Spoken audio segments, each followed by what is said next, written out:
Bonjour tout le monde, alors de retour sur le chantier après un week-end assez mouvementé niveau météo. On a eu beaucoup de vent et beaucoup de pluie, mais bon, tout a tenu derrière moi, donc ça c'est plutôt bon signe. On a eu quand même quelques infiltrations d'eau dans le plancher, alors rien de très grave, mais ça veut dire qu'il faut vraiment qu'on passe la seconde pour mettre la maison hors d'eau. Du coup l'objectif de cette semaine c'est de terminer tous les murs. Aujourd'hui on va faire le dernier pignon côté cuisine. Demain, on va commencer à poser l'OSB sur la partie nuit. Après-demain, on reçoit une nouvelle livraison de bois pour terminer complètement l'ossature de la maison. Et en fin de semaine, on devrait pouvoir poser les deux grandes pannes faîtières, donc les grosses poutres de 500 kg qui vont soutenir tout notre toit. Donc, il va y avoir beaucoup de changements cette semaine, on a hâte. Et ce qui veut dire que dès la semaine prochaine, on va pouvoir poser les chevrons sur la toiture et donc poser les plaques OSB, le pare-pluie et faire en sorte que la maison soit hors d'eau, ce qui va nous rassurer, on passera des nuits un petit peu plus sereines. Et puis voilà, après tout ça, l'isolation, l'intérieur de la maison, enfin bon, ça va venir vite tout ça. Et comme d'habitude, on vous montre tout ça et aujourd'hui, donc comme je vous l'ai dit, on commence avec le pignon. C'est parti!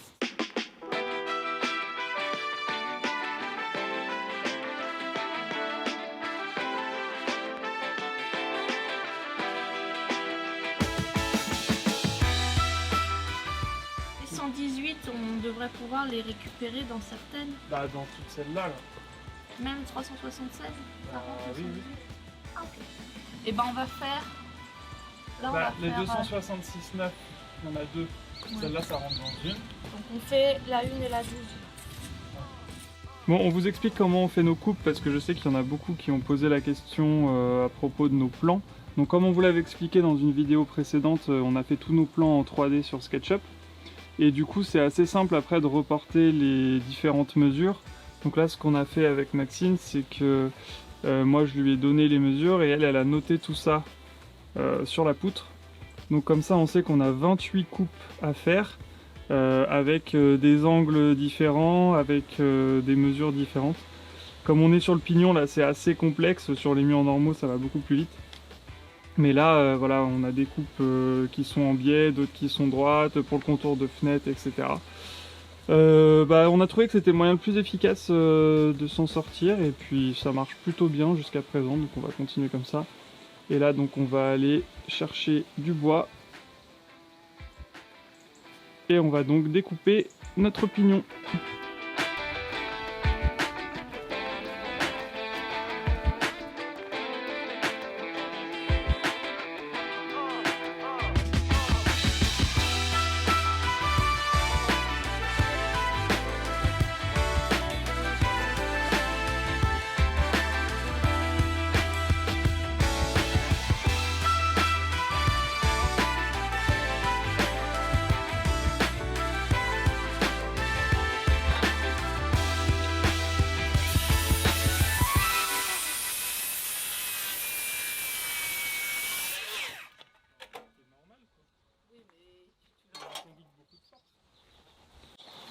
Ok. Et reste les deux larges. Les deux larges et les, Et les deux deux d'en haut. d'en haut. On fait les deux d'en haut. Ouais.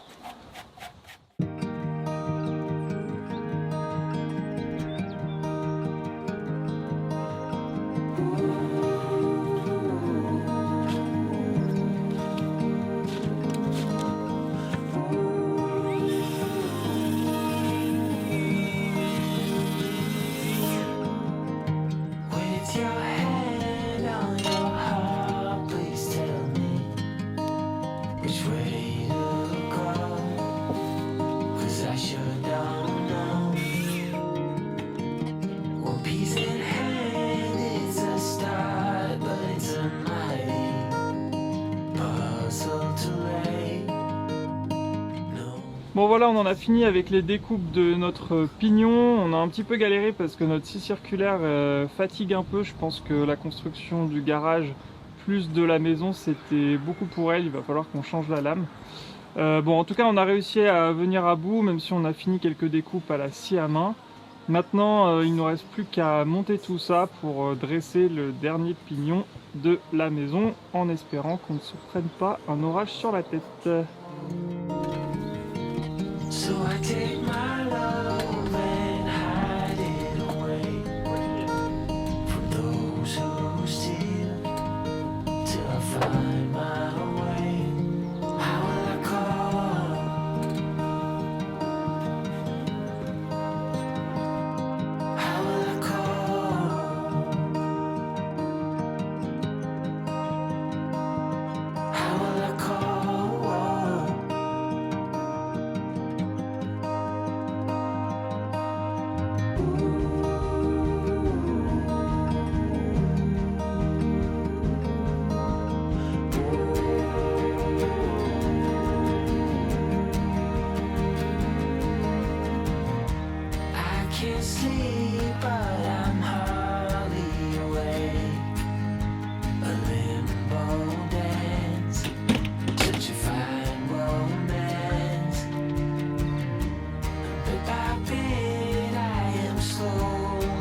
at your door. I know one thing for sure, I've never been so close before.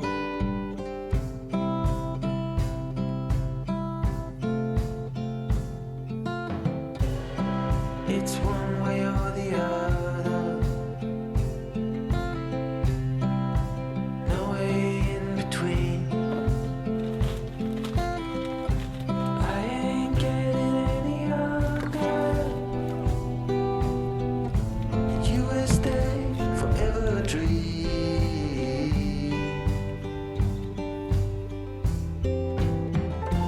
You were truly my lover, but it was over so fast. Just one thing to discover. Nouvelle journée sur le chantier, on a eu des grosses pluies hier, donc on a eu un peu peur, mais bon, ça devrait aller. Il y a eu quelques petites fuites, mais rien de très grave, donc là on va laisser sécher. Il ne prévoit pas de pluie avant une dizaine de jours à peu près, donc ça devrait bien sécher, donc ça va nous rassurer. Du coup, pour vous, on va arrêter les points météo pendant 10 jours, donc ça, c'est plutôt bien. Oui, je pense que ça ne manquera à personne. Aujourd'hui, le programme, c'est d'avancer sur le contreventement en OSB. En fait, on ne peut pas finir le dernier mur qui nous manque parce qu'on n'a plus de bois. Il nous reste une planche, donc ça risque d'être un peu compliqué de faire tout un mur. On l'aura demain. Donc à partir de demain, on pourra finir le mur et puis ça sera fini. Donc là, les contreventements en OSB, on a hâte que ça soit bien fait partout pour que ça soit un peu plus protégé de la pluie et du vent. Oui, parce qu'on va poser le pare-pluie aussi par-dessus. Histoire d'avoir quelque chose d'un petit peu plus étanche, voilà, on dormira sur nos deux oreilles une fois que tout ça sera fait. Et sinon, si on revient sur la journée d'hier, on vous a pas tout dit parce qu'en fait, on a donc monté le dernier pignon, mais on a eu un petit problème. En fait, j'avoue que j'assume l'entière responsabilité, j'ai fait une grosse bêtise. Pris dans mon enthousiasme, j'ai un petit peu trop avancé avec le tracteur et en fait le mur est tombé du mauvais côté. Donc les cris n'ont finalement pas suffi. Voilà, Maxime me disait stop, mais moi j'entendais rien que le tracteur. De mon point de vue, j'avais l'impression que j'avais encore de la marge. On sait qu'on aurait pu mettre un renfort de notre côté ou tendre une corde de l'autre côté pour éviter que ça tombe. Bon, déjà on n'avait pas de corde. Sur le renfort, c'était une bêtise parce qu'on aurait dû le faire, mais en fait, pris dans notre enthousiasme, on s'est dit que ça avait très bien marché avec les trois autres pignons, donc il n'y avait pas de raison que ça marche pas bien avec l'autre. Bon, bref, le mur est tombé. Heureusement, pas de casse. En fait, il est tombé sur la butte derrière, donc ça a amorti le choc. Il n'a même pas été déformé. Ça, on a été assez surpris finalement. Donc il est très résistant, c'est bien. Il est très résistant, c'est plutôt bon signe. Par contre, on a vachement galéré pour le remettre dans le bon sens, pour essayer de le redresser et refaire le même chemin avec le tracteur. Donc en fait, le mur est inversé par rapport à notre plan, ce qui n'a aucun impact en fait, parce que c'est juste qu'il va falloir qu'on commence l'OSB du côté gauche plutôt que du côté droit. Bon, ça c'est pas très grave. Mais bon, on a quand même eu un peu peur, plus de peur que de mal. Heureusement, on était assez loin tous les deux, donc il n'y a pas eu de problème de sécurité si c'est ça qui vous inquiète. Le pire qu'aurait pu nous arriver finalement, ça aurait été de démonter le mur et de tout recommencer. On aurait perdu une journée, ça aurait été bien chiant. Mais voilà, bon, comme tout, hein, on fait des bêtises. On préfère être transparent avec vous. Tout n'est pas rose sur le chantier. Parfois, il y a vraiment des bêtises qu'on fait et on préfère vous le dire.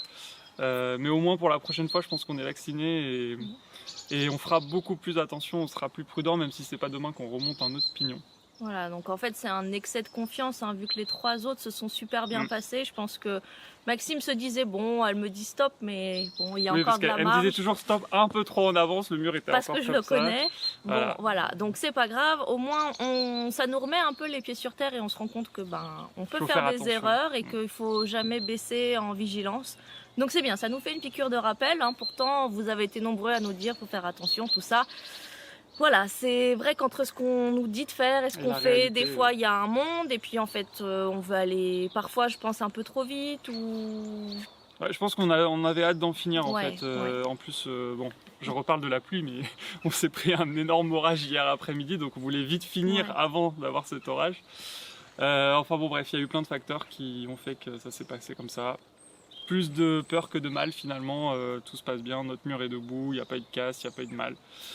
Voilà, donc on va pouvoir repartir aujourd'hui dans la bonne humeur avec les 4 pignons dressés et surtout le contreventement qu'on attaque dès maintenant. C'est parti!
Vas-y. Ça vient pas. Mais faut tirer. Mais je tire. Ça vient pas. Bon là. Bah oui, moi je fais 4 mètres, c'est de la folie. Mais t'es désagréable. Mais toi tu veux pas l'effort. Hein. Attends. Ah, ouais, c'est bon. Donc plus ça... Non, pas là du tout. À ta droite. Ah mais là. Eh mais. Oh. Oh là là, on va pas s'en sortir. Donc je dois le mettre où? Bah moi j'y suis là. Mais je dois me mettre devant le truc là. Au milieu du montant. Ok. C'est bon? Oui. Mais plaque-le contre. Mais il est là. Non, la corde, il faut qu'elle soit plaquée contre. Ah mais je la vois pas la corde. Là. Bah je sais pas, c'est toi qui es dessus. Voilà. C'est bon?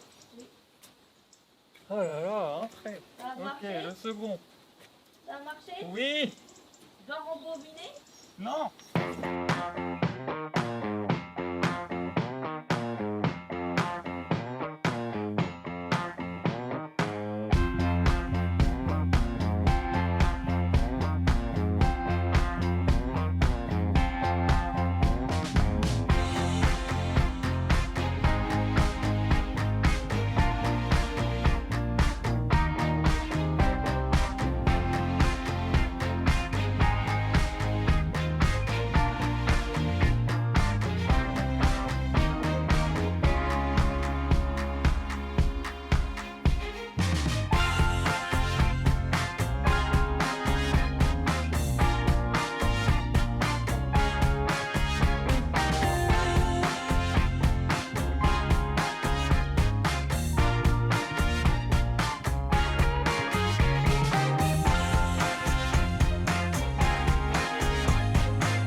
Bon et bien voilà, c'est la fin de journée, une journée assez éprouvante où on a mis quand même quelques panneaux d'OSB pour commencer le contreventement.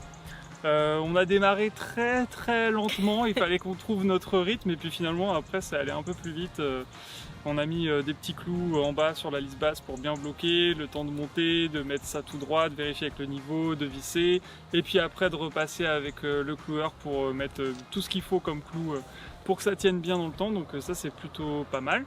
On a avancé, on a dû faire quoi, aller le tiers de la maison aujourd'hui, peut-être un peu plus en contreventement, pas trop mal. Et du coup, je sais qu'il y en a beaucoup qui se posent des questions, puisqu'on a des questions sur notre compte Instagram pendant qu'on fait les travaux. C'est de savoir pourquoi on n'a pas mis l'OSB au moment où on a fait les murs en fait au sol et avant de les monter. Bah en fait, il y a deux raisons à ça. Si on avait mis l'OSB directement sur les murs au sol, on aurait été clairement incapable de les soulever. Ça pesait déjà très lourd. En plus, il y a certains murs qu'on a dû glisser en position. Donc ça n'aurait pas été possible de mettre l'OSB qui doit dépasser sur la ceinture. Et la deuxième raison, c'est la pluie. Bon, on est en Normandie, donc on a beaucoup de pluie. En automne. En plus, on est en automne, donc forcément, on n'est pas aidé. Et du coup, si on avait mis l'OSB avant, on n'avait aucun moyen de le protéger de la pluie et ça aurait pu l'abîmer, le faire gonfler, etc. Là, on profite d'une période de quelques jours d'accalmie, normalement, niveau pluie. Donc voilà, ça devrait nous permettre de finir le contreventement et puis après d'installer partout, histoire d'être un peu tranquille. Et par ailleurs, certains d'entre vous nous ont demandé comment ils pouvaient nous aider dans le projet. Donc déjà, le fait de nous envoyer vos commentaires hyper bienveillants et hyper encourageants, ça nous aide vraiment beaucoup. Mais on s'est dit que ce serait bien de mettre en place ce qu'ils appellent sur YouTube les super merci. Donc en fait, c'est comme ça ressemble à des dons, finalement, vous choisissez de donner entre 2 et 50 euros. Et c'est de l'argent qui va être utilisé par nous pour investir dans le projet, pour planter des arbres. Voilà, pas que pour construire notre maison. Le but, c'est aussi, je pense que vous l'avez compris, c'est de faire en sorte que ce soit un terrain dont on fait profiter les gens qui viendront dans nos gîtes. Donc peut-être que ce sera vous, qui sait. Voilà, et puis aussi d'aider la biodiversité à faire son chemin et à aller un peu mieux, disons, parce que là le terrain est un petit peu vide de biodiversité parce qu'il manque d'arbres, il manque d'eau dans la mare, ce genre de choses. Voilà, donc pour ceux qui se sentent déjà la capacité de le faire, qui ont envie de nous aider financièrement pour le projet, voilà, vous pouvez maintenant cliquer sur le petit logo pour nous aider. C'est juste en dessous de la vidéo, on vous montrera. Ouais, on va vous montrer ça. Et puis oui, en fait, vous l'avez compris, hein, c'est un projet d'ampleur qui va nous durer des années. C'est un projet forcément qu'il va falloir financer, qui coûte très cher. Aujourd'hui, on a quitté nos boulots pour se consacrer à 100% à ce projet, donc voilà, c'est pas facile. En connaissance de cause. En connaissance de cause, c'était Oui. évidemment notre souhait et on en est là aujourd'hui, mais voilà, toute l'étendue de ce projet-là, on a envie aussi de vous le faire vivre dans la durée et pour ça, on a besoin de financer ce projet d'une manière ou d'une autre. Donc, évidemment, les dons peuvent être une manière de nous aider. On est aussi en discussion avec quelques sponsors, donc on espère pouvoir financer quelques vidéos à venir avec ces sponsors. Pour vous, en fait, pour vous faire aussi du contenu un petit peu plus qualitatif et surtout continuer à faire des choses un peu différentes, utiliser des matériaux un petit peu plus qualitatifs, etc. Donc et voilà. s'armer un peu plus en termes de sécurité, par exemple avoir un échafaudage, ce genre de choses. Beaucoup nous disent vous devriez investir là-dedans, certes, Mais c'est un budget. voilà, c'est un budget et malheureusement on n'a pas gagné au loto, donc on ne peut pas se permettre d'acheter tout ce qui pourrait être recommandé. Et puis quand on achète des EPI comme des lunettes de protection et qu'on a un chien qui vous les mange le lendemain de l'achat, bon voilà aussi c'est ce genre de financement à prévoir. En tout cas, comme d'habitude, on espère que cette vidéo vous a plu, que vous allez aussi nous suivre sur les prochaines. Donc n'hésitez pas à vous abonner, à mettre un petit j'aime. Et puis on se retrouve dans la prochaine vidéo. Salut. Salut.